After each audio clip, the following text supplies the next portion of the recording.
ये 11 जनवरी 2026 की news cover करेंगे। बहुत ज़्यादा न्यूज़ नहीं है बट स्टिल 10 जनवरी को हमने देखा कि वर्ल्ड बुक फेयर लग रहा है। ये मेला कहाँ पे ऑर्गेनाइज़ किया जा रहा है? ये न्यू दिल्ली में ऑर्गेनाइज़ किया जा रहा है। ये आपको याद रखना है। ओके, और इसकी थीम मैंने बताया था आर्मी से रिलेटेड है। इंडियन आर्मी @75 ऐसे करके कुछ था, मैंने कल वो किया था इसको। नेक्स्ट हम देख लेते हैं इथाइलिन ग्लाइकोल की वजह से उज्बेकिस्तान में कई सारे लोग मरे थे। फिर अफ्रीका की एक घाना कंट्री में बहुत सारे बच्चों की डेथ हुई थी। तो वही ये इथाइलिन ग्लाइकोल की टॉक्सिसिटी के चक्कर में तेलंगाना की गवर्नमेंट ने ये कफ सिरप्स को हॉल्ट कर दिया है, क्योंकि कुछ कोलकाता ईस्ट जोन में के एक सेंटर पर मतलब वो चेक किए गए थे इसके सैंपल्स, और वहाँ पे बहुत ज़्यादा टॉक्सिसिटी पाई गई थी। ओके, तो ये फिर से एथाइलिन ग्लाइकोल यूज में है। नेक्स्ट हम देख लेते हैं रोमियो जूलियट क्लॉज है पॉस्को एक्ट में। सुप्रीम कोर्ट ने बोला है सेंट्रल गवर्नमेंट को कि ये रोमियो जूलियट क्लॉज ऐड किया जाए पॉस्को एक्ट में, जिससे कि जो जेन्युइन रिलेशनशिप्स होती हैं टीनेजर बॉयज़ एंड गर्ल्स की, उनको यूज़ न किया जाए एज अ वेंडेटा। जैसे कोई लड़का और लड़की एक रिलेशनशिप में है और फिर उनकी रिलेशनशिप ब्रेकअप हो जाती है, मान लो 17 साल की उम्र में। फिर लड़की उससे बदला लेने के लिए पॉस्को एक्ट के तहत उस पर रेप केस लगा देती है। तो चूंकि जेन्युइन रिलेशनशिप थी, ब्रेकअप हो गई, तो इसका मतलब ये नहीं है कि बच्चे की ज़िंदगी ख़राब करने के लिए ये एक्ट्स लगाए जाएं। तो इसी के लिए सेंट्रल गवर्नमेंट ने बोला है, सॉरी सुप्रीम कोर्ट ने बोला सेंट्रल गवर्नमेंट को कि जेन्युइन केसेस के लिए ये रोमियो जूलियट क्लोजेज प्रोवाइड किया जाए, जिससे कि इस लॉ का मिसयूज़ न किया जाए टू सेटल स्कोर्स, है ना। तो गर्ल्स की फैमिली भी फाइल कर देती हैं, ऑब्जेक्ट करती हैं रोमांटिक इन्वॉल्वमेंट को यंग कपल्स का, तो गर्ल्स की फैमिली भी फाइल कर देती हैं। ओके, तो इसमें यह भी था कि पॉस्को एक्ट में पुलिस को मेडिकल करवाना पड़ता था, बॉयज़ की और गर्ल्स की एज का पता करवाना पड़ता था, और फिर बेल प्ली से पहले देना पड़ता था ये। तो इसको भी बेल प्ली सुनी जाएगी, लेकिन जो एज डिटर्मिनेशन का जो टेस्ट था वो देने की ज़रूरत नहीं रहेगी आगे चल के। तो ये सारी चीज़ें हैं। रोमियो जूलियट क्लॉज याद रखना आप, ये बहुत ज़रूरी है यूपीएसआई के लोगों के लिए। यूपीएसआई एंड यूपीएससी दोनों एग्ज़ाम्स के लिए ज़रूरी है। ये किससे रिलेटेड है? पॉस्को एक्ट से रिलेटेड है। आई होप ये आपको समझ में आ गया होगा। नेक्स्ट हम देख लेते हैं कठपुतली। आपको पता है कठ मतलब होता है लकड़ी, पुतली का मतलब होता है पुतला, एक तरह से डॉल।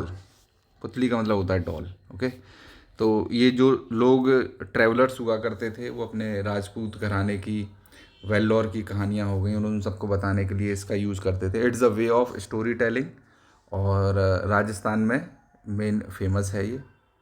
आप देख सकते हैं इसमें नेल्स का यूज़ किया जाता है। ये यूपीएससी के पर्पज़ से मैं बता रहा हूँ, ठीक है। क्लोथ हैं प्लस ये लकड़ी है, वुड के बने हुए ये हैं, तो एक तरह से इसमें जॉइंट्स होते हैं और यूज़ किया जाता है इसको। नेक्स्ट में इंटरनेशनल न्यूज़ पर आ जाते हैं। बहुत ज़्यादा न्यूज़ नहीं थी। फ्रेडरिक मर्ज मैंने बताया था इंडिया में आने वाले हैं। ये जर्मनी के चांसलर हैं इस समय, just remember this name. Next मैंने आपको ये पहले ही बता चुका हूँ, डेल्सी रोड्रिगेज, ये वेनेजुएला की इंटरिम लीडर बनाई गई हैं। ये अपने देश को मतलब यूएसए के हाथ से बचाने के लिए कहो, फियर आउट ऑफ फियर और आउट ऑफ इनको लीडर बनाया गया है, मतलब फेवर एक तरह से कर दिया गया है इनको, तो उसके बदले में जो सपोर्ट है यूएसए गवर्नमेंट का ये करेंगी। तो Delsey Rodriguez and Friedrich Merz, ये दो लीडर्स का नाम याद रखिए आप लोग। यूएस ने जो एग्जिट किया है 66 इंटरनेशनल ऑर्गेनाइजेशन से, ये बता के कि ये एंटी यूएसए हैं एंड ख़राब ऑर्गेनाइजेशंस हैं। तो उससे क्या क्या नुकसान होने वाला है? बहुत सारे नुकसान ही नुकसान हैं। पहला तो ये है कि इन्होंने दो ऑर्गेनाइजेशन के नाम है, यूएनएफसीसी का तो मैंने बताया था, आईपीसीसी से भी इन्होंने पुल आउट कर लिया है। International panel, inter governmental panel for climate change है ये। तो इसमें क्या है कि ये लोग खुद की रिसर्च नहीं करते, बट आईपीसीसी क्या करता है, और जो कंट्रीज़ हैं वो जो रिसर्च करती हैं, जैसे यूएसए की क्लाइमेट की एजेंसीज़ हैं, कुछ रिसर्च कर रही होंगी, तो उसके बेसिस पे उसको एनालाइज करके ये बताते हैं। ये 3 रिपोर्ट्स पब्लिश करते हैं, एक फाइनल रिपोर्ट रहती है सिंथेसिस रिपोर्ट। तो ये बताते हैं कि क्लाइमेट चेंज हो रहा है तो उसका मेन रीज़न क्या है और उससे डील कैसे किया जा सकता है। तो ये सारी चीज़ें आईपीसीसी बताता है। तो इन ऑर्गेनाइजेशन से इसने पुल कर लिया है। ओके, तो एक तरह से जो मल्टीलेटरल क्लाइमेट डिप्लोमेसी है उसको झटका पहुंचेगा। है ना, जो यूएसए की कंपनियां हैं जो एनवायरनमेंट से लड़ रही हैं, तो cost of doing business, climate business, ये थोड़ा सा अफेक्ट होगा। और जो क्लाइमेट फाइनेंसिंग है ना, जो $1 ट्रिलियन डिमांड किए जा रहे थे, $100 बिलियन प्रेज किए गए थे पेरिस क्लाइमेट एग्रीमेंट के तहत, है ना, जो ग्लोबल एनवायरनमेंट फैसिलिटीज़ हैं, इनके थ्रू जो पैसा आना होता है, तो मैं जो लार्जेस्ट डोनर जो है वो इसमें यूएसए ही रहता है। तो इसकी वजह से बहुत सारे प्रोग्राम्स जो इम्प्लीमेंट हो रहे हैं वो स्टॉप हो जाएंगे। और आईपीसीसी से इसने जो पुल आउट किया है, उसकी वजह से जो यूएसए की गवर्नमेंट्स रिसर्च करती हैं, जो उसको शेयर करती हैं इनके ऑर्गेनाइजेशंस के साथ, उसकी वजह से बहुत सारे कंक्लूजन्स निकलते हैं, वो भी बंद हो जाएंगे।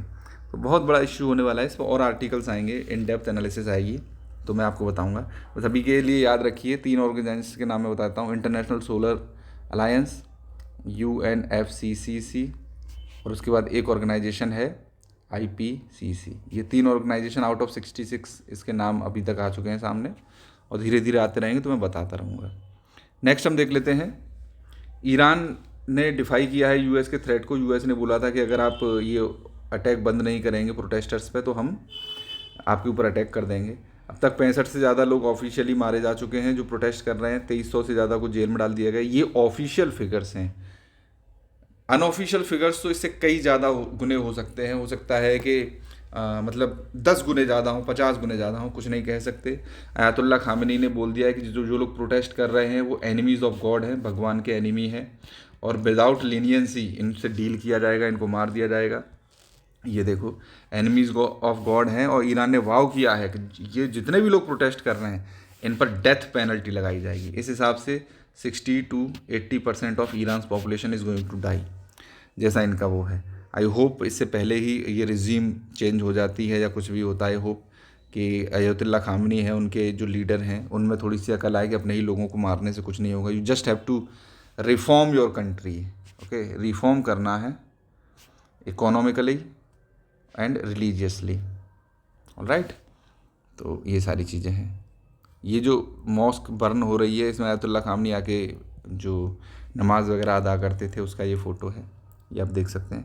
नेक्स्ट हम देख लेते हैं, इंडिया ने बोला है कि हम ग्रेडेड ओपनिंग करेंगे, मतलब ग्रेड्स में ओपन करेंगे। पहले थोड़ा सा खोलेंगे, फिर थोड़ा सा और अपनी इकोनॉमी को ओपन करेंगे। किसके लिए? चाइना के लिए। क्योंकि हमने जो कोविड हुआ और उसके बाद कई सारे ऐसे बॉर्डर क्लैशेस हुए, गलवान हुआ, इस तरह की चीज़ें हुई हैं, तो हमने इकोनॉमी को क्लोज़ कर दिया था। बहुत ज़्यादा ट्रेड नहीं कर रहे थे, बहुत ही जैसे इन्वेस्टमेंट बंद कर दिए थे। मुझे अभी भी याद है ना, एक एक्ट लेके आई थी गवर्नमेंट जिसमें नेबरिंग कंट्रीज़ अगर इन्वेस्ट करना चाहती हैं इंडिया के सेक्टर्स में, तो सेंट्रल गवर्नमेंट से परमिशन लेनी पड़ेगी। नेबरिंग कंट्रीज़, और कोई तो इन्वेस्टमेंट करता नहीं है, न बांग्लादेश करता है, न पाकिस्तान, ये छोटी मोटी कंट्रीज़ हैं, ये तो कोई इन्वेस्टमेंट नहीं करती हैं।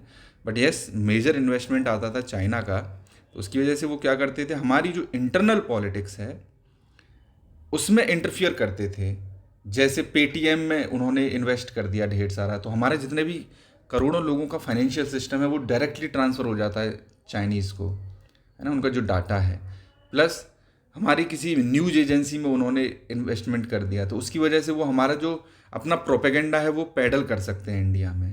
ओके, इंश्योरेंस सेक्टर में कर दिया, तो इंश्योरेंस मतलब बहुत ज़्यादा हमारी इकोनॉमी वीक हो जाती, तो उसके लिए हमने क्लोज़ किया था चाइना के लिए। तो हम धीरे धीरे करके, चूँकि यूएस ने टैरिफ्स लगा रखे हैं और इंडिया अपनी जो ट्रेड है उसको डाइवर्सिफाई कर रहा है, और कई सारे FTA साइन किए जा रहे हैं। अभी भी EU के लोग आएंगे जनवरी में, प्लस ये फ्रेडरिक मर्ज आ रहे हैं, जर्मनी के chancellor. Bilateral meeting outside EU हो रही है 2026 में पहली। तो ये इसलिए किया जा रहा है जिससे कि हम USA का जो प्रेशर इंडिया पे आ रहा है उसको विदस्टैंड कर सकें। चाइना के साथ भी हमारी ट्रेड सिर्फ इसीलिए हो रही है, बढ़ाने की कोशिश कर रहे हैं टू काउंटर USA। नेक्स्ट हम देख लेते हैं एनवायरनमेंट को लेके। तो पेड़ क्या म्यूजिक को सुनते हैं? जी हाँ, सुनते हैं, वो रेस्पॉन्ड भी करते हैं। ओके, उनके कान और आँख और ब्रेन तो होता नहीं है, बट यस वो वाइब्रेशंस को डिटेक्ट करते हैं और उनके हिसाब से अपना बिहेवियर भी अल्टर कर लेते हैं। जैसे अगर आवाज़ कचर पचर की लगा दें, जो कैटरपिलर खाते हैं ना लीव्स को, तो इसके वाइब्रेशंस को ये एनालाइज करेंगे और उसके हिसाब से ये टॉक्सिन्स, बिटर टॉक्सिन्स छोड़ देते हैं उन्हीं लीव्स में। तो वो एक तरह से एक डिफेंस मैकेनिज्म की तरह काम करता है। और कई सारे ऐसे आवाज़ें होती हैं जिससे कि वाटर अपटेक इंक्रीज़ कर लेंगे, मेटाबॉलिज्म को इंक्रीज़ कर देंगे। तो बहुत सारी साउंड्स हैं, उससे ये सुनते हैं। प्लांट अकूस्टिक स्टडीज़ से ये पता लगाया गया है। तो अगर इस तरह का क्वेश्चन आता है यूपीएससी में जनरली कि plant can hear music, yes it will be true. और यहाँ से 3 नहीं अभी का नहीं है, 4-5 साल पहले भी आई थिंक ये न्यूज़ थी, तब मैंने इसको कवर किया था, मतलब पढ़ा था, कवर तो नहीं किया था। और 11 जनवरी के लिए इतना ही। Thank you, please subscribe. Sayonara.